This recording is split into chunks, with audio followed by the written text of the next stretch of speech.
We want to welcome everyone to this edition of the 2022 Sutherland Institute Congressional Series.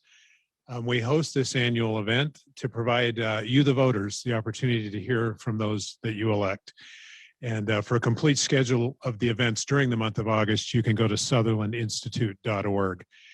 I want to say thank you to our ongoing series sponsor, Zions Bank, and today to the Larry H. Miller Companies for hosting us in this beautiful space. We appreciate their support. We're also pleased today to convene a small live audience in addition to those joining us via Zoom and Facebook. Today we welcome Congressman John Curtis, who represents Utah's 3rd District and has done so since 2017. We recognize that this is a very busy month for members of Congress. We know you spent the day at the Utah Olympic Park with some athletes talking about climate, which not coincidentally is the topic we'll discuss today. Representative Curtis has designated his chosen topic as the climate elephant in the room. So we're going to allow him to just offer his remarks as long as he'd like to take, and then as is customary, he and I will sit down and have a little bit of a Q&A to conclude. So thanks again for joining us, and Representative Curtis. Thank you, Rick. A special shout out to the Sutherland Institute for not just your work in this series, but all of your work. It's very much appreciated and very much respected in the state. Larry H. Miller, I wish all of you listening over the internet could be in this room that we're in. I have this fabulous, almost 180-degree view, more than that, of this great state that we live in. And it reminds me just what a special place this is that I represent, and I'm grateful for the opportunity to serve. Well, let me jump right in and share my thoughts with you. I want to start with a story of a couple of weeks ago. A gas station in Lehigh, thanks to some generous donors, started selling gas for $2.38 per gallon. Now, why $2.38 a gallon? That's the exact price of January 2020, what we were all paying for gasoline. It won't surprise you that people lined up literally for hours to buy gas for $2.38 a gallon. And I had an opportunity to talk with some of these people. I think it's fair to say they were mad, and they were angry, and they were very confused. What madness, what crazy policies has led us to the point where gas has doubled in a year and a half's time? Now hold that thought, and I want to tell you about, due to redistricting, I've had an opportunity to get to know the men and women in the Uinta Basin here in Utah. Like our coal-producing country, these are good, God-fearing, hardworking men and women who also are very confused by our current energy policy. They've seen energy production shut down here in the United States, and then as a country, we have symbolically flown to Iran, to Venezuela, to Russia, and asked them to increase their production of oil. And they're mad, and they're angry, and they're asking what madness has led to this energy policy that we have here in the United States that is doing this to them. Well, last week I had a conversation with an executive of a major LNG company here in the United States. And he said he learned early in his career that if there was a bad policy, the best way to get rid of that bad policy was to enact it fully. Now think about that for a minute. He smiled and said, it'll give you a lot of pain, but it will end the policy. And unfortunately, we don't need to do that with US energy policy to see if it's on track or off track. Why? Because we can look over across the ocean to Europe and see how it's going for them, an energy policy that's very similar to ours. What do we see? A decade ago, Germany had 17 nuclear power plants, an energy source that produces 0 emissions. They made the decision to close down these nuclear plants, and the last closing is scheduled in a very short period of time. Simultaneously, Germany allowed Russia to build a pipeline to ship Russian gas to Europe, even while US officials and President Trump warned that it would compromise Ukraine's national security. Now Europe is in the middle of an energy crisis, which is causing costs to rise, think about this, 10 times for energy from just a year ago. Imagine if all of your heating and cooling bills had gone up 10 times. The Green Party just last month supported continuing the planned closure of the last 3 nuclear plants, at the same time voting to restart coal-fired plants. Last February, I was invited to the European Union so they could show off their progress on climate to me. As it turns out, I arrived in Europe, in Belgium, the Monday before Russia invaded Ukraine. I was over there during the invasion, and I was over there several days after the invasion. And while I wouldn't want to give the impression that everything I saw that Europe had done was wrong, I did see a number of things that mirror what we're doing here in the United States that appear to be substantial mistakes that have led to the type of policy that have caused these prices to go up. Let me share 3 things that I saw over there. First, a false belief that renewables could carry 100% of our energy load. So I had a dinner once while I was over there, and the president of Scottish Power sat down at a table where I was at. And he had done his research. And for those of you who know me, you'll know what this means. The first thing he did was handed me a pair of socks with windmills on it. And so we started off the conversation in a great way.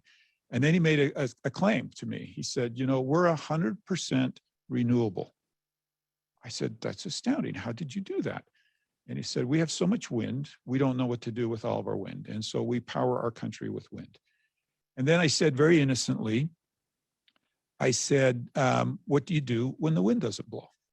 And he said, oh, that's easy. We import Russian natural gas when the wind doesn't blow. 2 minutes later, he looked at me and said, we are 100% renewable. And he had not made the connection that while they were doing remarkably well to be having so much power coming from wind, they still were very dependent on natural gas, and that the renewables couldn't replace 100% of what they were doing. The second mistake I saw is related to this, which is this idea that base load doesn't matter. So when I say base load, all the energy experts know exactly what I mean, but just to clarify, base load is that power that we get that no matter what, it's always there for us. In the United States, a lot of that has traditionally come from coal, and that's been a lot of our base load. While I was in Scotland, the very next day after I talked to the president of Scottish Power, I went to a third-party entity, and their job was to throttle down power usage in Scotland when the wind wasn't blowing. They literally had contracts with millions of Scottish homes, and they would turn their power off when the wind wasn't blowing. And I said to him, we were in a room about this size, I said, tell me about base load, because it appeared to me that they didn't care that there was no core power source, but more of an intermittent source that came on and off. And he looked at me with all seriousness and he said, we have not used that word in this room for 5 years. They've abandoned the concept that base load matters. If you want reliability and you want affordable prices, you have to be talking base load.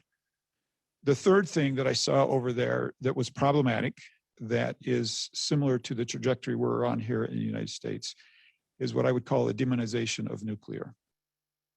And when we landed in Belgium, we talked a little bit earlier about Germany, how they're closing down their nuclear. We landed in Belgium and they explained to me that 20 years ago, they had 7 nuclear plants. 5 of those 7, the environmentalists said, close them down. They're bad. You need to close them down. They're scheduled to close all 7. 2 were still open at the time. That nuclear power provided half of all the power used in Belgium at the time, 20 years ago. Today, that half of their power has been replaced 100% by Russian petroleum products. We're on the same trajectory here in the United States. By the year 2030, we will have closed half of our nuclear power generating fleet here in the United States without something to replace it. So, for good or bad, I'm the elephant in the climate room, right? That's the topic of today's discussion. I've been known for the one Republican who's been willing to talk about climate. Many of my friends on the left, and this won't surprise you, I frustrate everybody along the climate spectrum. My friends on the left are generally unhappy with me because of my insistence that there's a role for fossil fuels. and that fossil fuels will be with us for many years, maybe forever, in our energy usage. My friends on the right just hate the fact that I even use the C word at all, and would prefer I not talk about it. But the case I'd like to make today, and the most important thing, the takeaway from today's discussion, is that no matter where you are, left or right, conservative or liberal, our interests are actually aligned on this issue. Now, I know you don't get that sense from the dialogue out in the public, but I want you to know that we can have it all, and let me tell you what I mean by that. These are the 4 goals that I think are absolutely positively possible. And so I ask you, whether you're right or left, conservative or liberal, if you can align with these goals. First, energy independence. Not just energy independence, but energy dominance. Some of us remember the 70s and what it was like to be held by a foreign power hostage because we were not energy independent as a country. It's very important. So the first thing is energy independence. The second thing is a strong US economy. Not just a strong US economy, but an economy literally on steroids. Sounding good to all the conservatives so far? Number 3, affordable and reliable power. And number 4, reduced emissions. Too often we get this false narrative that you must sacrifice the first 3 for the fourth. Somehow we've been taught, and you're seeing this in Europe, that you have to destroy your economy. You have to have unreliable, expensive power in order to reduce emissions. I don't believe that's true, and that's what I want to share with you today. So how do we do that? First, 2 principles that I want to share with you. Principle number 1 is we have to change our paradigm as to what the actual goal is. We spend too much time talking about reducing US emissions and not enough time talking about worldwide emissions. Do you know the United States is only about 14% at most of worldwide emissions? So let's just think for a minute. Let's suppose that we totally shut down our economy. We ban airplane travel, we ban beef, we do all of these things that we're told that we have to do, and somehow we get US emissions to 0. We will have accomplished nothing because Germany is opening up coal-fired plants. China is opening up a coal-fired plant per week, increasing their emissions. So we have to change the paradigm on this to global greenhouse gas emissions matter. The second thing that we need to change our paradigm on is that somehow we need to limit our choices, not limit emissions. So think about that for a minute. It's about reducing emissions, not choices. We must stop picking winners and losers based on a preconceived notion of what's good or bad. For instance, if we can burn fossil fuels without emissions, then why are we insistent that they are a transition fuel? So in summary, to accomplish our goals, those 4 things, we've got to stop thinking about US emissions and start thinking about global emissions. And we need to stop taking options like fossil fuels off the table. Remember, the goal is to limit emissions worldwide and not limit choices. Okay, so here's 5 things that we need to do. Actually, there's 6. I put another one in this morning as I was thinking about this. 6 things that we need to do. Remember that will get us these 4 things, and I call my solution the conservative climate solution. I like to use the word conservative because I want all the conservatives, especially here in Utah, to know I'm not going to ask you to leave your conservative values at the door. I like to use the word climate because we're going to reduce emissions, a lot of emissions. What I'm proposing to you today reduces far more emissions than you find in the Green New Deal. Okay, number 1, we must get going with nuclear fuel production. It's the one energy source that has 0 emissions and it works on reliable base load. Today's technology solves many of the safety and waste concerns of the past. In fact, nuclear is considered by many to be the safest form of energy. Now, I know that's a paradigm shift. We hear about the accidents in Japan and the accidents in Russia with nuclear, but think how many people have lost their lives to coal, right? Think how many people have lost their lives to other energy sources. Nuclear is actually the safest.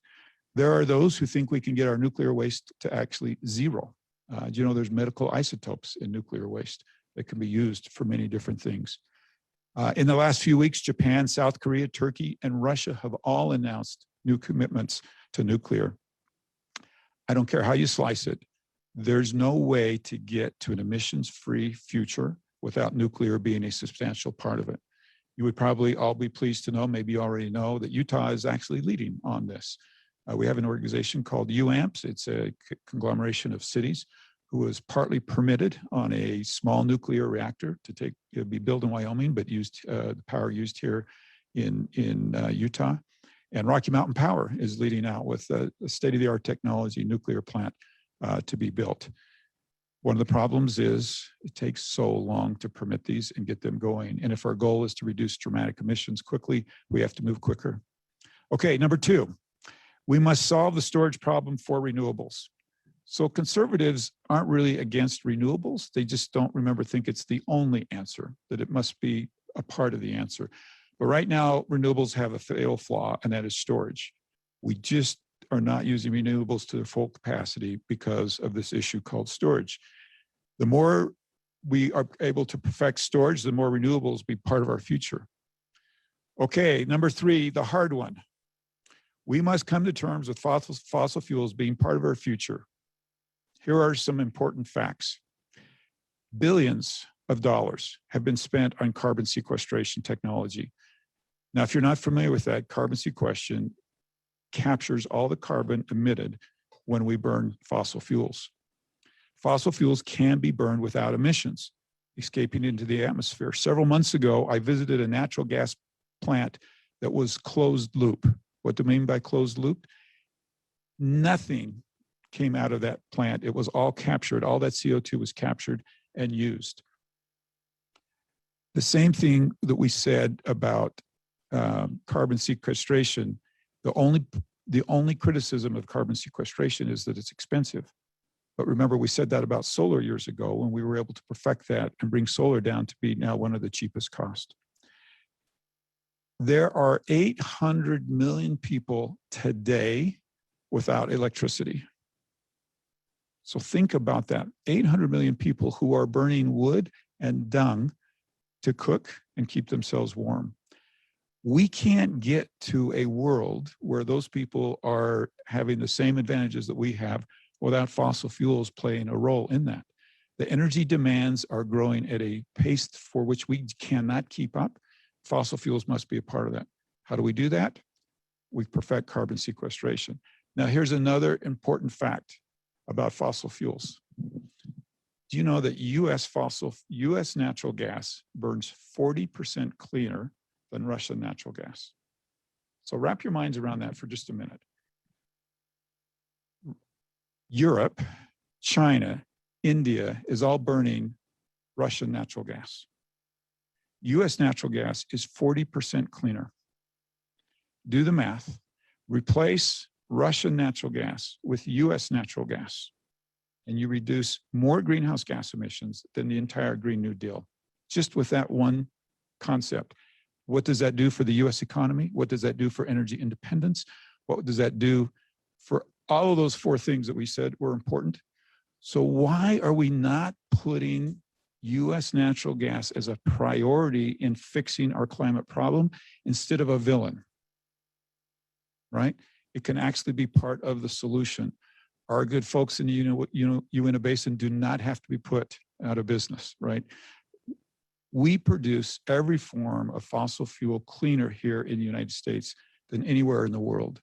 If the world is going to burn it, why don't we want them to burn US natural gas, US fossil fuels? Picture in your mind the image of us going to Venezuela, to Russia, to Iran, to Saudi Arabia, and saying, please produce more, and shutting down US fossil fuels. We can reduce greenhouse gas emissions with US fossil fuels. It has to be part of our conversation. Okay, number 4, the US must lead the way on innovation. Hydrogen, battery storage, CCUS, fusion, new nuclear, the list is long. We have a choice. We can do it here in the United States, or we can sit back, ignore the climate movement, and watch the next industrial revolution take place outside of the United States. The world has sent a signal. It will buy clean energy technology. Do we want to sell it or watch it be sold? I like to tease my conservative friends sometimes and say, look, I don't care how you feel about the climate. There's money to be made, right? So just based on good old capitalistic principles, we should be going big, because the world is going to buy clean technology, and I want it made here in the United States. Fifth, we must engage and not fight U.S. farmers. U.S. farmers, like fossil fuels, are villainized, and yet I believe U.S. farmers are the original environmentalists. Many of them would not like to be called environmentalists, but these are people more in tune with the earth, whose livelihoods depend more upon the earth than anybody else. Proper grazing, livestock, and growing crops are two of the most powerful things we can do to reduce carbon emissions, lower the temperature of the planet, and keep the earth lush and beautiful. It is estimated, listen to this, it is estimated that if we properly graze livestock on even half of the world's grasslands, that one policy solution alone would reduce carbon emissions to pre-industrial levels. We need to engage farmers as our partners in this and not villainize them. The sixth thing that I just added this morning is, I think about it, how frustrating it is that we know that the critical minerals needed to fuel a lot of this green technology are coming from overseas, and we have them right here in the United States.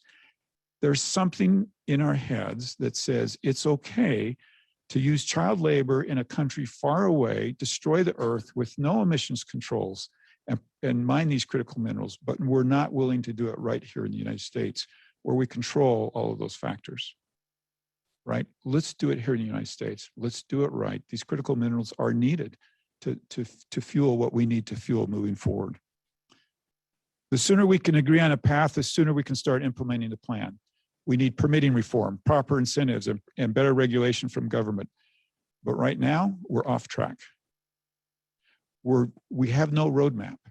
We're throwing out solutions to reduce carbon without knowing how it impacts the larger picture, without saying, how does this impact worldwide greenhouse gas emissions? So you want an example? The bill that spent $1.9 trillion puts EV charging stations around the country. Nobody is asking how we're going to get power to the EV charging stations. And nobody's asking, if we can get power to the EV charging stations, where is the power going to come from? And this is what I mean by a policy off track, right? Let's start with this concept. We want to reduce worldwide greenhouse gas emissions. Dollar for dollar, what does that best? Let's pursue that, right? And I suspect when that's analyzed, it's probably not going to be EV charging stations plastered around the country. You know, interestingly, it was just announced a couple of weeks ago that the Hummer produces more greenhouse gas, the electric Hummer produces more greenhouse gas emissions than a gas Chevy Malibu. So you want to see how off track we are. We're building charging stations for that Hummer around the country. We're giving that owner $7,500 in a tax credit to buy that. And I don't know about you, but I don't see a lot of average Utahns driving a Hummer around Utah. It's just not an affordable option for most people. My path forward calls on us to be pragmatic, to get off our political biases, right and left, and move forward in a way. And I'll just end with this. Remember, this is what we're trying to do. We're trying to become energy independent and energy dominance. We're trying to have affordable, reliable prices. Germany's prices are up tenfold. Who can afford that? We're trying to have a strong economy, an economy actually on steroids. And we can do that and reduce emissions as well. But only if we work together, and only if, as conservatives and liberals, right and left, we come together and say, let's do what's right, let's do what's pragmatic. And once again, the United States can be the power that we all know it can be around the world. So thank you. Thanks for indulging me yet one more time to hear me talk about this issue. And Rick, I look forward to a conversation with you.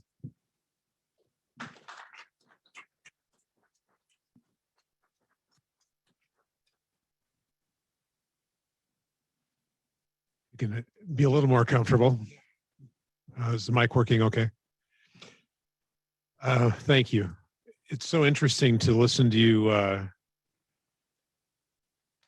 assess your plan. And I've been listening for a long time. You and I actually had a conversation getting to be a couple of years ago at the introduction of this caucus, of your plan, the Conservative Caucus. You've done such a complete job. I want to veer off of the policy content and ask you a philosophical question. As a think tank, we're deeply interested in policy above politics. How does sound policy get made? Which leads us to believe there's a second climate crisis, and that's the political climate. How have we reached the point? Is truly every policy decision, every issue, must it be political? My great regret is that my average constituent doesn't get to see what I see. Let me give you a couple of examples. About a month ago, we passed through committee and then onto the House floor a bipartisan, nearly 100% bipartisan mental health parity bill. You go to any problem in our society and you're going to see mental health, right, having roots and deep into that. And that passed with no fanfare and almost no news. Just 2 weeks ago, we passed through my committee. We lost 2 votes between all the Republicans and Democrats. We lost 2 votes. A data privacy bill dealing with big tech and how they handle our data. I was so excited. I thought this was a really big deal. And the next morning, I couldn't find it in the news. And my point is, Rick, I'll give you, we have tons of dysfunction, and there's plenty of dysfunction. But really what's unfortunate is how little visibility there is to our good work when we're coming together, when we're bipartisan, and when we're doing the work of the country. And it happens far more than the dysfunction. It's just not reported and not of interest, quite frankly, to many people. So let's dig into that a little bit. There's a recent Gallup poll that's getting a lot of attention. I've been asked to interview on it several times. They rated 16 United States institutions, our most functional institutions. Confidence in institutions is falling rapidly. Congress is in single digits. Now, on that list are media, higher education, corporations, small business, communities of faith, religion in general. There's an interesting distinction to a loss of confidence in Congress. It appears to be a disconnect to me. You may look at some of these institutions and think, we have nothing to say about them and they act upon us. In a representative form of government, that should not be the case with elected officials. Why is public confidence falling in an institution that we have a hand in creating? I often say this, and it's very rarely well received. So I'm gonna put that out there right to begin with. I feel like sometimes at a town hall meeting, just getting a mirror and putting it out there and saying, folks, I got really bad news. I'm a reflection of you. And our elected leaders, like it or not, are a reflection of us. So the last few years, it is absolutely correct. We've been tumultuous, have been divisive. And we sometimes look to our elected leaders and say, what's going on? Why are you doing this? And sometimes I just want to say back, like, where do you think this is coming from, right? I just went through a very grueling election process on the primary side. I can't tell you how frustrating it was to me to not have people care about my legislation, to not have people care about my constituent work, to not have people care about my team, and only care about how much I was shouting and hollering back in Washington, D.C. And I think sometimes we forget that our elected officials literally are a reflection of us. So that raises an interesting, if we stop and consider how do we reclaim, how do we regain confidence in our most important institutions, where do we begin? You made the comment, you almost want to say to your constituents, is it time to say to your constituents, how do we revive an understanding of civics and self-government? Well, a couple of points. First of all, it's very, very difficult, right? We're not going to wave a wand and be out of this. Second of all, I would point out that we've been in really bad patches as a country before. And sometimes people will say to me, oh, it's never been this bad. And I say to myself, like, really? Civil War? World War II, Watergate, Bill Clinton. We've had some bad places. And yet, interestingly, this is what is so remarkable about our country. Every time we've been in a bad patch, we have emerged from that a better country than we were before we went into it. I believe we're one leader away from civility. If that leader doesn't show up, then we're 100,000 constituents away from civility. I would ask the question, when we're waking up in the morning and looking in the mirror, what are we saying to ourselves about our responsibility for promulgating civility out in the world? Let's face it, I don't even look at social media anymore. When I was mayor, I loved it. I would spend 2 hours at the end of every day and I would read every post. I would read every response to that post. And then I would personally try to communicate with those people. Now, if I spend 5 minutes on social media, my staff knows that I've got to go in for counseling session, right? It's a bad place to be, right? This is coming from constituents and it's not acceptable. It shouldn't be acceptable. And people need to speak out and say, this is wrong. And the normals need to get out on social media and say, no, I don't agree. That's not right.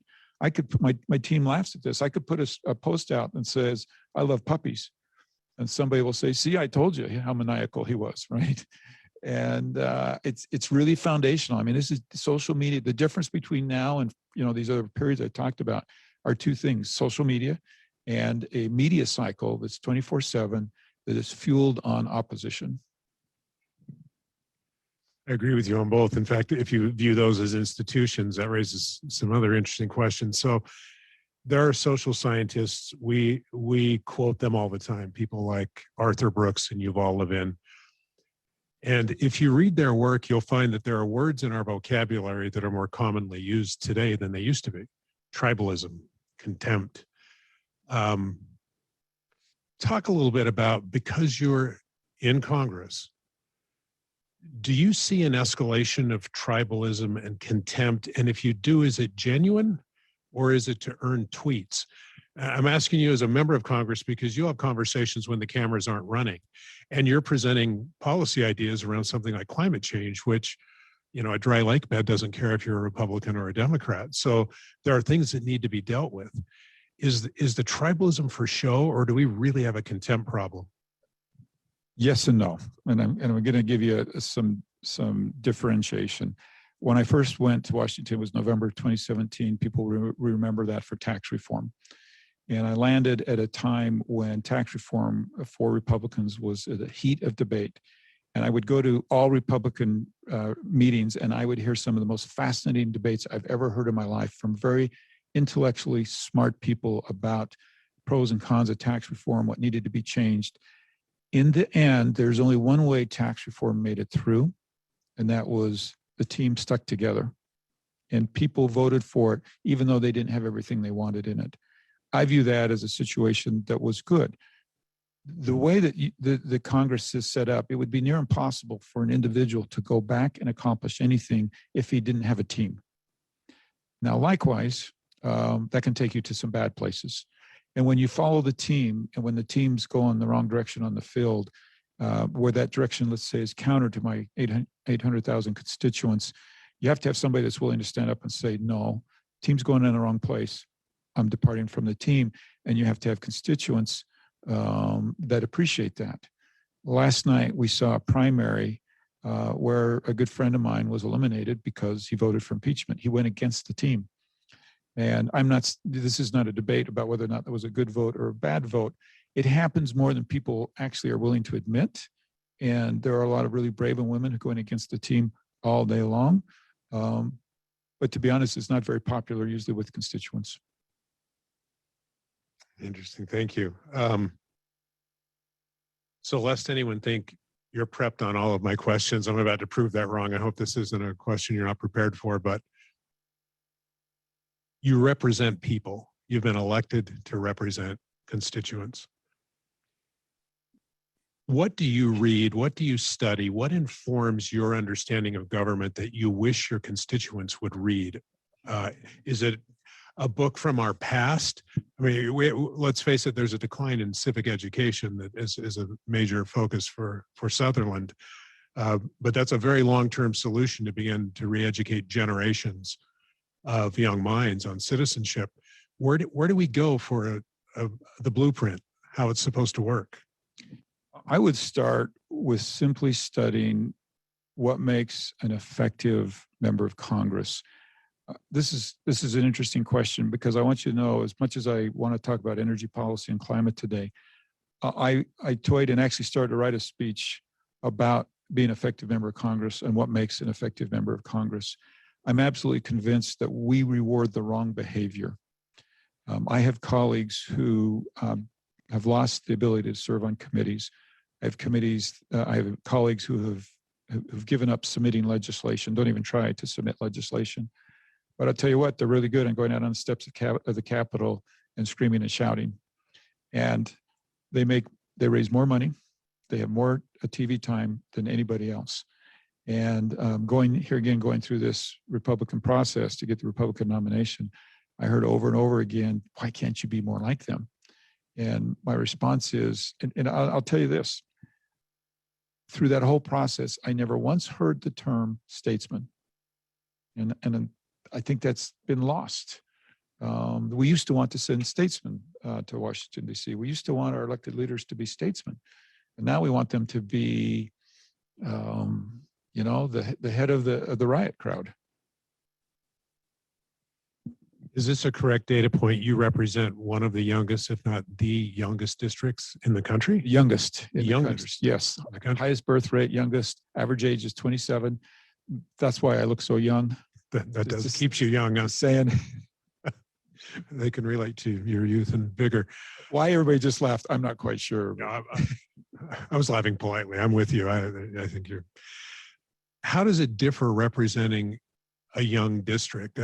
Are you seeing clear shifts in what younger generations are worried about, the future they want to envision, that they want to see from their leadership, as opposed to more established aging districts? I don't think there's any better example than climate. One of the reasons I feel like I talk about this more than my other colleagues is the age of my district. Look, there's a lot of people, some of them are here today, who this is their single most important issue. And they'll judge their party and make a decision about party membership based on this issue. And I've been in those town hall meetings where I can see the disappointment in their eyes from my party. And so it does shape and form your opinion. Not just climate, but entrepreneurism. We're just, I can almost see Silicon Slopes from here, right? The energy, the passion that comes from our entrepreneurs in this district is amazing and rural. And this is the hard thing about being in my position. I have everything from Silicon Slopes to rural Utah to national parks, and very, very different perspectives on the decisions I make in Congress based upon which part of the district I'm in. Interesting. I want to ask you, since I feel like we started with a conversation early in your journey on climate, I want to ask you if anything's changed. And here are the factors that one can easily see looking in from the outside. Since you began this effort, a couple of interesting things have happened. The situation in Ukraine, and closer to home, a drying up lake that could literally change our economy and our climate going forward, affect a number of industries, affect virtually everyone in Utah. Have these realities changed the response you're getting in your conversations about climate? Absolutely. And let me throw in forest fires and drought into that, and ski resorts. And I think more and more, people are not really saying, is the climate changing? They're spending more time on what's caused it to change. What should we do? What are our responsibilities to do about that? It'd be hard to find a state, quite frankly, more impacted than a shifting climate than Utah. I was watching a C-SPAN interview that you did just a couple of weeks ago, and you can't help but notice once the phone lines were opened up, callers do not call in with a view based on opinion. They call in with fact. They're certain it's fact. And I heard some of the contradictory statements of people calling in from all over the country. Seems like there's an issue of baseline truth in approaching climate or almost any policy issue that we're dealing with. I think COVID is, I'm going to use COVID as an example. We were told a number of times, look, this is what the science says. Only to be told a few months later, no, it says this. So mask, no, you don't need mask. Yes, you need mask. These masks were, what we were told was the truth was theories. We spend our whole lives trying to ascertain truth, and truth is very difficult to get to. And so I think it's important to fall back on principles and good faith and what we believe to be truth, but we need to be constantly seeking the truth. New facts are coming out all the time. There was a generation that thought the world was flat, and that was truth, right? And so I think we need to be open and not too critical of people who are in search of truth. At the same time, that can feed into conspiracy theories, and I think we have to be careful with those. And I like to tell people, like, facts do matter, folks. Like, you do have to go with facts, and facts matter. But I actually think truth is a lifelong pursuit. Are you confident that among the issues that could wade through the partisan division, do you remain confident? Are you more confident that climate can be one of those issues? Well, as we discussed today, if we make it political, we're not going to accomplish what we need to accomplish. And there is a path forward that is non-political. And I tried to present it today and just say, look, let's be pragmatic about this. And to the extent that we can do that, really on any issue, it helps move it forward. I could bring up immigration. I could bring up a lot of issues that we're just not being pragmatic on. We're being political. And I'm absolutely convinced that my voters did not send me to Washington, D.C. to be political. They want me to be pragmatic. They want me to solve problems. And that is actually far more rewarding than being political, quite frankly. So I've spent enough time with you directly, studied your record, watched your work. I find you to be an optimist, an informed optimist, which is the best kind of optimist. So maybe as we get ready to wrap up here, I'd like to end on a note of hope. And you can address this to your young constituents or to the state or to the nation in general. What feeds your optimism when you look at this great nation, this great experiment, flaws and all? What keeps you optimistic? I love the question, and I love being, if I'm labeled as an optimistic, if that's on my tombstone, I'm going to be a happy man. I've had the great blessing of traveling. Before COVID, in just 2 years, I visited 30 countries in this role, and I've had a chance to do a fair amount of traveling. There's not a single place I've been. There's not a single place I can fathom going that I would trade for what we have here in the United States. Yes, we have our bad days, we have our bad weeks, we have our bad years, but there is no better gig in the world than what we have here in the United States. There's no better opportunity for freedom, for accomplishment, for rising above all that ails us than we have here in the United States. What fuels my optimism is a deep belief that our Constitution was inspired, that this is a special place, and that we have a responsibility to carry that mantle well. But if we follow the principles laid down by our founders, we'll be in good shape. Thank you. Thank you. And with that, I can't think of a better note to end on. We want to thank Representative John Curtis for joining us today. Thank you for the live and virtual audience. Again, the series continues. If you're interested in future events, please visit sutherlandinstitute.org. Our thanks again to Zions Bank and the Larry H. Miller Companies, great corporate citizens, both here in Utah. And thank you, Representative. Thank you, Rick. Thanks.